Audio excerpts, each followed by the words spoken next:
अब इसमें हमारा नेक्स्ट क्वेश्चन है question number 6, draw a well labelled diagram of female reproductive system. तो देखो हमने अब तक क्या कवर कर लिया है, 5 क्वेश्चंस कवर कर लिए हैं। Draw a well labelled diagram of male reproductive system, penis क्या होता है, इसका फंक्शन क्या होता है, टेस्टिस क्या होता है, इसका फंक्शन क्या होता है, ऐसे ही एपिडिडाइमिस क्या है और उसका फंक्शन, वास डिफरेंस क्या है और उसका फंक्शन। तो ऐसे ही अब हम well label diagram of female reproductive system करेंगे। देखो इसको बनाने का तरीका देखो, सबसे पहले आपको ऐसे बनाना है, इस तरह से ये डोम शेप बना दोगे आप, इसको बोलते हैं डोम शेप। उसके बाद इस तरह से ये नीचे और ये नीचे, इतना तो आउटलाइन बना सकते हो ना आप। आउटलाइन बनाने के बाद इसको नीचे ऐसे, उसके बाद में इस तरह से ये ओवल शेप स्ट्रक्चर आपने यहाँ बना दी, ये ओवरी हो गई हमारी, ये ओवरी हो गई। उसके बाद में इतना बना सकते हो, सिंपल है, इसको बार बार प्रैक्टिस करना। इस तरह से लाइन, फिर इधर ये 2 लाइन इसके नीचे, फिर ये बिल्कुल स्ट्रेट लाइन, फिर एक ओवल शेप इधर, एक ओवल शेप इधर। उसके बाद में ये इधर जोड़ दोगे, इसको इस तरह से थोड़ा सा ऊपर ले जाके, इसको ऐसे जोड़ दोगे ऊपर ले जाके, इधर से इसको जोड़ दोगे, इधर से इसको जोड़ दोगे इस तरह से, ये बन जाएगा फीमेल रिप्रोडक्टिव सिस्टम। अब इसमें थोड़ा सा डिटेल में देखना है कि एक्चुअल में अंदर क्या क्या होता है। देखो इसके स्ट्रक्चर लिखता हूँ पहले आपको, देखो पहले स्ट्रक्चर बना ही लेता हूँ। ये अंदर से इस तरह से ये लाइनिंग होती है इसमें, इसको बोलते हैं एंडोमेट्रियम। फीमेल्स में जो मेंस्ट्रुअल साइकिल होती है, जिसको मेंसिस बोलते हैं या ब्लीडिंग होना बोलते हैं, देखो क्या होते हैं word, menstrual cycle, menstrual cycle या मेंसिस भी बोल देते हैं, मेंसिस या ब्लीडिंग बोलते हैं। हर महीने 4 से 5 दिन ऐसे होते हैं जिसमें ब्लीडिंग होती है फीमेल्स को। वो एक्चुअल में ये लेयर होती है जो टूटती है, ये क्या है मैं भी बताता हूँ। देखो ये इसमें भी होती है प्रेजेंट, इस तरह से, ये इस तरह से बनाओगे आप, बनाना आसान है, ध्यान से देखो ज़रा किस तरह से बनाई जा रही है। ये इसमें ऐसे ऐसे इसमें बनाओगे, ये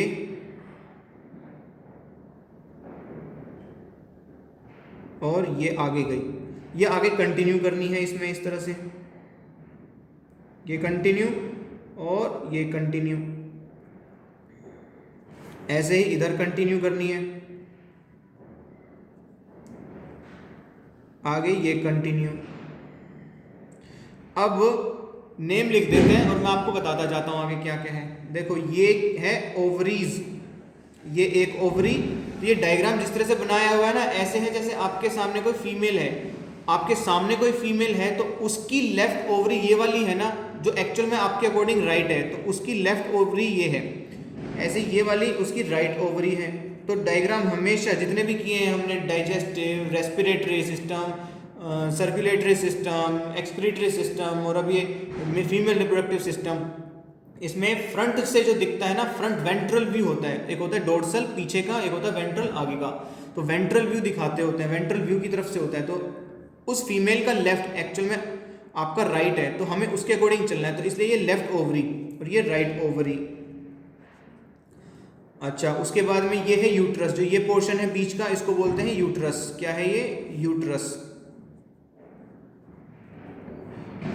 यूट्रस इसको बोलते हैं फेलोपियन ट्यूब, ये पूरी यहाँ से यहाँ तक और यहाँ से यहाँ तक, ये वाली पूरी ट्यूब और ये वाली पूरी ट्यूब, क्योंकि ये ओवरी है, ओवरी से यूट्रस तक ले जाएगी कौन, फेलोपियन ट्यूब। ओवरी से यूट्रस तक ले जाएगी कौन, फेलोपियन ट्यूब। किसको, ओवम को, क्योंकि ओवम यहाँ प्रोड्यूस हो रहा है।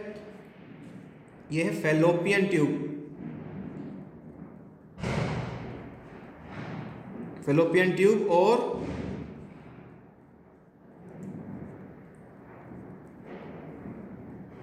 ओविडक्ट। देखो फेलोपियन ट्यूब जहां खत्म होती है ना, यहां पर इस तरह से फिंगर लाइक प्रोजेक्शंस होती हैं, ये फिंगर लाइक प्रोजेक्शंस, ताकि ओवरी से जो ओवम प्रोड्यूस हो रहा है वो फेलोपियन ट्यूब कलेक्ट कर सके। तो इन फिंगर लाइक प्रोजेक्शंस को बोलते हैं फिमरई। इनको कलेक्ट करने का काम होता है ओवम का, बस बना देना, ज़्यादा लिखने की कोई ज़रूरत नहीं है। उसके बाद में यहाँ पर होते हैं सीलिया प्रेजेंट, में बता रहा हूँ बस आपको, इसको भी बनाने की कोई ज़रूरत नहीं है, बस बता रहा हूँ ताकि समझ में आए, क्योंकि ओवम कलेक्ट कर दिया, ओवरी ने तो प्रोड्यूस कर दिया ओवम, और इसने कलेक्ट कर दिया। कलेक्ट करने के बाद में ये यहाँ से यहाँ तक ओवम के पास कोई फ्लैजला नहीं होता, जैसे स्पर्म के पास फ्लैजला होता है, तो वो यहाँ से यहाँ तक यूट्रस तक कैसे आएगा, यहाँ से यहाँ तक किस तरह से करेगा, वो सिलियरी मूवमेंट के थ्रू आएगा, जो इसके अंदर प्रेजेंट होती है। फेलोपियन ट्यूब के अंदर सिलिया प्रेजेंट होते हैं सेल्स में। वो ओवम से जो ओवरी से जो ओवम रिलीज हुआ है वो सिलियरी मूवमेंट के थ्रू आता है। तो ये यहाँ पर होती है फर्टिलाइजेशन, इस जगह पे इसको बोलते हैं एम्पुलरी इस्तमिक जंक्शन। एम्पुलरी इस्तमिक जंक्शन, यहाँ पर फर्टिलाइजेशन होती है। ऐसे यहाँ पर एक बार में एक ओवरी से एक ओवम निकलता है, मोस्ट केसेस में तो यही होता है। और एक मेंस्ट्रुअल साइकिल के दौरान जब ओव्यूलेटरी फेज होता है 14th डे पर, तो एक ओवम प्रोड्यूस होता है। अगर इस ओवरी से प्रोड्यूस हुआ है यहाँ पर आया है, तो नेक्स्ट मंथ इस ओवरी से प्रोड्यूस होगा, नेक्स्ट मंथ इस ओवरी से प्रोड्यूस होगा, उससे अगले नेक्स्ट मंथ इस ओवरी से। तो अल्टरनेट चलता है ओवम का प्रोडक्शन, पहले इस ओवरी से, फिर अगले मंथ इस ओवरी से, फिर अगले मंथ इस ओवरी से, फिर अगले मंथ इस ओवरी से।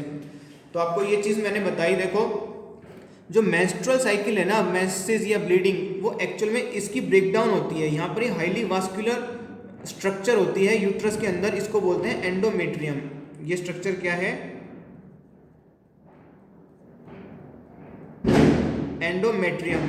इस एंडोमेट्रियम का ब्रेकडाउन होता है, ब्रेकडाउन, और हाईली वास्कुलर होती है। वास्कुलर है तो वास्कुलर यानी कि ब्लड सप्लाई ज़्यादा है, ब्लड सप्लाई होने की वजह से तो ब्लड ही निकलेगा अगर ये ब्रेक होती है। तो मोस्ट केसेस में यहाँ पर इस जगह पर होता है इस जगह पर होता है बेबी का प्रोडक्शन, बेबी का इम्प्लांटेशन। क्योंकि फर्टिलाइजेशन तो यहाँ हो गया ओवम का, ओवम यहाँ से आया और यहाँ से स्पर्म आया, ये स्पर्म आ रहा है और यहाँ से ये ओवम आ रहा है, तो फर्टिलाइजेशन यहाँ होता है। ये ओवम है और ये स्पर्म है, यहाँ फर्टिलाइजेशन टेक प्लेस होता है। तो जाइगोट बनता है, जाइगोट बनने के बाद में यहाँ पर थोड़ा सा यंग एम्ब्रायो बन जाता है आते आते, तो यहाँ पर इम्प्लांटेशन होता है, तो बेबी यहाँ पर प्रोड्यूस होता है। ये अम्बिलिकल कॉर्ड बन जाती है, उसके बाद में धीरे धीरे बेबी ये इस तरह से ये बेबी ग्रो करने लगता है। इस तरह की स्ट्रक्चर होती है।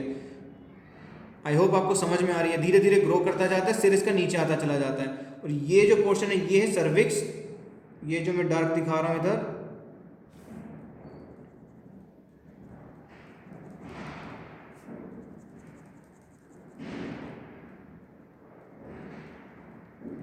This is cervix and this is vagina. ये जो पार्ट है ये वेजाइना है। तो मैंने आपको पिछले क्वेश्चन में क्या बता रहा था कि जो पीनिस होता है ना, वो अंदर यहाँ तक उसकी ओपनिंग होती है, ये इतनी वाइड नहीं होती, बट मैंने आपको समझाने के लिए बनाई है। तो यहाँ तक पीनिस एंटर कर जाता है इस तरह से, मैंने बस रफली बना दिया आपको समझाने के लिए। तो इजैक्यूलेशन जो होता है सीमेन का वो यहाँ पर होता है, ताकि स्पर्म को ज़्यादा ट्रेवल ना करना पड़े और वो इजीली यहाँ से यहाँ तक पहुँच सके। क्योंकि अगर स्पर्म और पहले ड्रॉप हो जाएगा, डिस्चार्ज हो जाएगा, तो उसको लंबा ट्रैवल करना पड़ेगा, क्योंकि फ्लैजुलर मूवमेंट से वो ट्रैवल करता है। तो जितना पास में होगा उसको कम ट्रैवल करना पड़ेगा, तो सीमेन यहाँ पर डिस्चार्ज होता है। सो मैंने आपको ये एक फीमेल रिप्रोडक्टिव सिस्टम समझाया है। इसके पार्ट्स डिस्क्राइब हम आगे करेंगे अगली वीडियो में, अगले क्वेश्चंस में। तो इसमें आपको इतना ही बनाना है, इतना ही करना है। I hope it is clear for you now.